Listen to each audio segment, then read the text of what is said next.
A terra de Israel estava em grande sofrimento. Uma seca severa trouxe fome ao povo de Belém, uma cidade conhecida como a Casa do Pão. A falta de provisões forçou Elimeleque a tomar uma decisão drástica. Com sua esposa, Noemi, e seus 2 filhos, Malom e Quilion, ele deixou sua casa e foi para Moabe, uma terra estrangeira.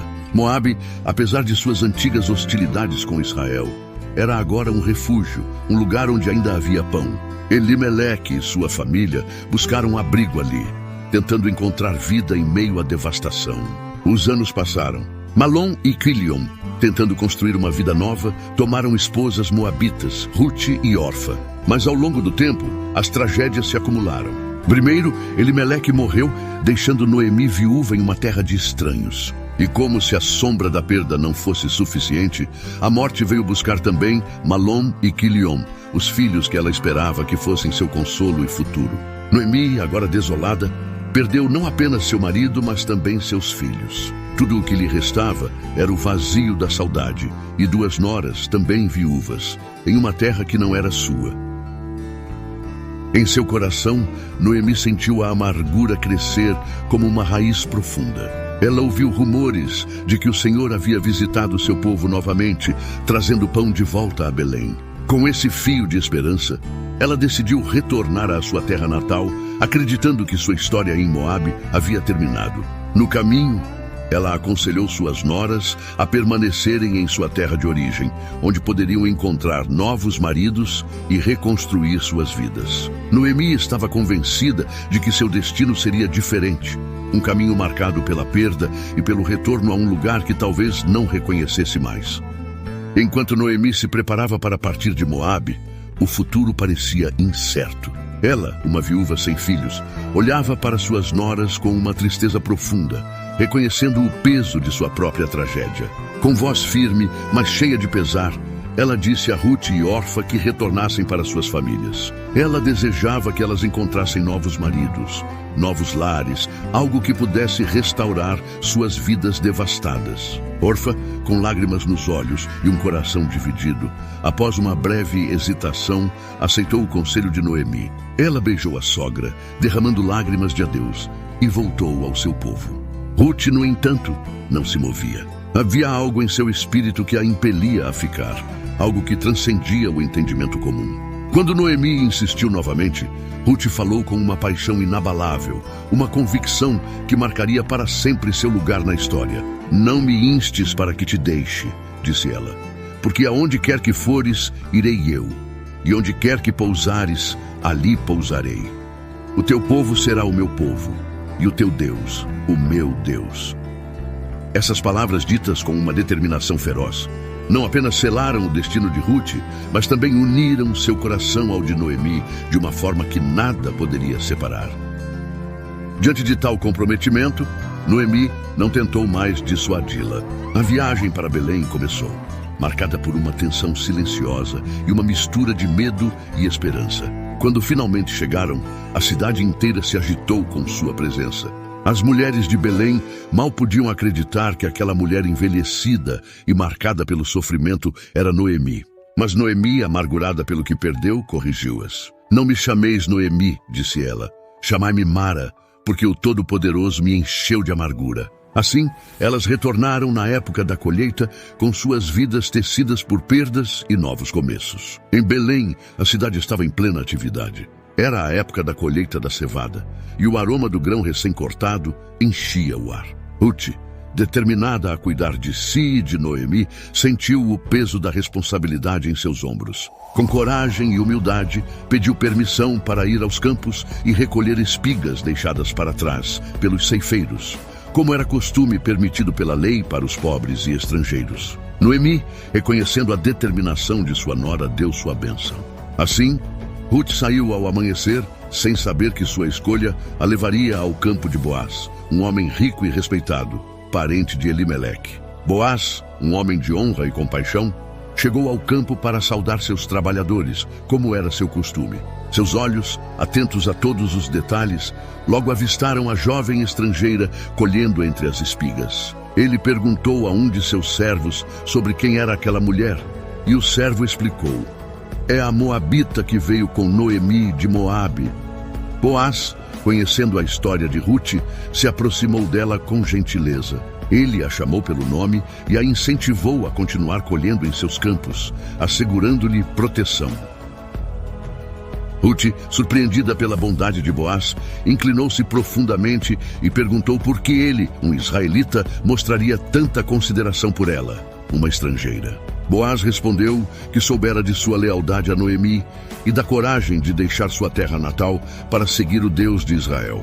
Ele a abençoou, pedindo que o Senhor a recompensasse plenamente por seu sacrifício. Ruth, tocada por suas palavras, reconheceu a generosidade e graça de Boaz. E assim, enquanto o sol baixava sobre os campos dourados, Ruth voltou para casa com um coração cheio de esperança e mãos carregadas de provisões. Os dias passaram e Noemi começou a perceber o favor de Deus sobre Ruth nos campos de Boaz. O brilho nos olhos de sua nora e a abundância de cevada trazida para casa eram sinais de um futuro que começava a tomar forma.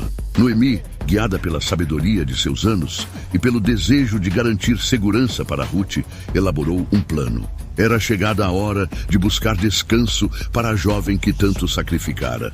"Minha filha", disse Noemi, "não te hei de buscar um lar para que sejas feliz?" Ela instruiu Ruth a se preparar cuidadosamente, lavando-se, ungindo-se e vestindo seu melhor manto, pois naquela noite Boaz estaria no campo de debulha. Ao anoitecer, Ruth desceu ao campo, onde Boaz dormia após o trabalho. Com passos silenciosos, ela se aproximou, esperando o momento certo. Depois que Boaz comeu e bebeu, seu coração se alegrou e ele deitou-se ao lado do monte de grãos. Ruth, como instruída por Noemi, esperou até que ele adormecesse profundamente. Então, com uma mistura de humildade e ousadia, ela se deitou aos pés dele e descobriu-os, um gesto que simbolizava seu pedido de proteção. Boaz acordou surpreso ao ver uma mulher ali. "Quem és tu?" perguntou ele. Ruth respondeu com uma voz suave: "Eu sou Ruth, tua serva. Estende o teu manto sobre a tua serva, pois tu és resgatador."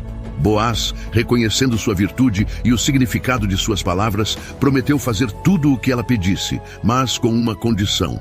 Havia um parente mais próximo que tinha o primeiro direito de resgate. Ele assegurou que resolveria a questão pela manhã. Até lá, ela deveria descansar em segurança aos seus pés, pois ele a protegeria. Na quietude daquela noite, sob a proteção de Boaz, um futuro de esperança começou a se desenhar. Logo ao amanhecer, Boaz se levantou decidido. O compromisso que ele havia assumido na escuridão do campo de debulha o levou diretamente ao portão da cidade, o lugar onde as decisões importantes eram tomadas diante dos anciãos e das testemunhas. Ali, ele esperou até que o parente mais próximo, aquele que tinha o direito de resgatar a terra de Elimeleque e casar com Ruth, passasse. Vendo-o, Boaz o chamou. "Vem cá, amigo, senta-te aqui." O homem se aproximou sem suspeitar do que estava por vir e se sentou. Com a autoridade de um homem justo e a sabedoria de um negociador hábil, Boaz expôs a situação. Ele falou sobre a terra de Noemi, que precisava ser resgatada para que o nome de Elimeleque não desaparecesse de Israel. O parente, vendo ali uma oportunidade de aumentar suas posses, concordou rapidamente. Contudo, Boaz, conhecendo bem o coração humano e a lei de Israel, mencionou o detalhe crucial. "No dia em que comprares o campo da mão de Noemi, também adquirirás Ruth, a moabita, viúva do falecido, para perpetuar o nome do falecido sobre a sua herança." Ouvindo isso, o homem hesitou. Ele sabia que, ao casar com Ruth, poderia complicar sua própria herança. Assim, pesando as implicações, ele disse a Boaz: "Não posso redimi-la, para não prejudicar a minha própria herança. Redime tu o meu direito de resgate, pois eu não posso fazê-lo." Com essa declaração, a decisão foi feita. Diante dos anciãos e de todo o povo, o homem retirou sua sandália, um gesto de renúncia e transferência de direito. Boaz, então, declarou sua intenção de resgatar a terra e de tomar Ruth como sua esposa. Os anciãos e o povo testemunharam o ato e abençoaram Boaz e Ruth, desejando que sua casa fosse como a de Raquel e Lia, que edificaram Israel. Assim, um novo capítulo se iniciava, marcado pela honra e pela promessa de redenção. O sol de Belém brilhou com uma nova promessa quando Boaz tomou Ruth como sua esposa. A cerimônia não foi apenas uma união de dois corações, mas um símbolo de redenção e esperança restaurada. As mulheres da cidade se reuniram para testemunhar a bênção que Deus havia concedido a Noemi, que agora via o amargor de sua alma sendo suavizado pela graça divina. Boaz, um homem de integridade e coragem, havia honrado sua promessa. E Ruth, a estrangeira moabita, encontrava seu lugar em Israel, não mais como uma forasteira, mas como parte de uma nova linhagem. Logo, a casa de Boaz e Ruth foi abençoada com a chegada de um filho. O nascimento de Obed trouxe uma alegria que ecoou por toda Belém. As mulheres da cidade, com corações cheios de regozijo, diziam a Noemi: Bendito seja o Senhor, que hoje não te deixou sem um resgatador, que o nome dele seja famoso em Israel.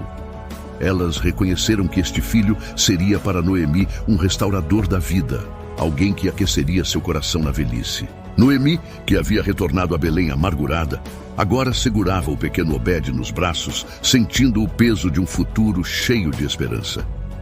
Obed cresceu sob o olhar atento de uma avó que conhecia o amargo e o doce das providências de Deus. Ele seria o avô do grande rei Davi, inserindo Ruth e Boaz na linhagem que levaria ao Messias. O povo de Belém, que havia visto Ruth entrar na cidade como uma viúva pobre, agora a via como uma mãe abençoada, uma mulher que, por meio de sua fé e lealdade, se tornara parte de uma história muito maior do que qualquer um poderia imaginar. A redenção, afinal, vinha com um propósito que transcendia gerações. Em Belém, a história de Ruth e Boaz passou a ser contada como um testemunho vivo de fé e de como a providência divina pode trabalhar nos caminhos mais inesperados. A comunidade observou com admiração como a estrangeira moabita, antes sem lar e sem futuro, foi acolhida e se tornou parte fundamental de uma das famílias mais respeitadas de Israel. Ruth, uma mulher que havia deixado tudo para trás, por amor e fidelidade a Noemi e ao Deus de Israel, encontrou não apenas um novo lar, mas uma nova identidade entre o povo escolhido. A cidade, que antes murmurava sobre a amarga volta de Noemi, agora celebrava uma transformação.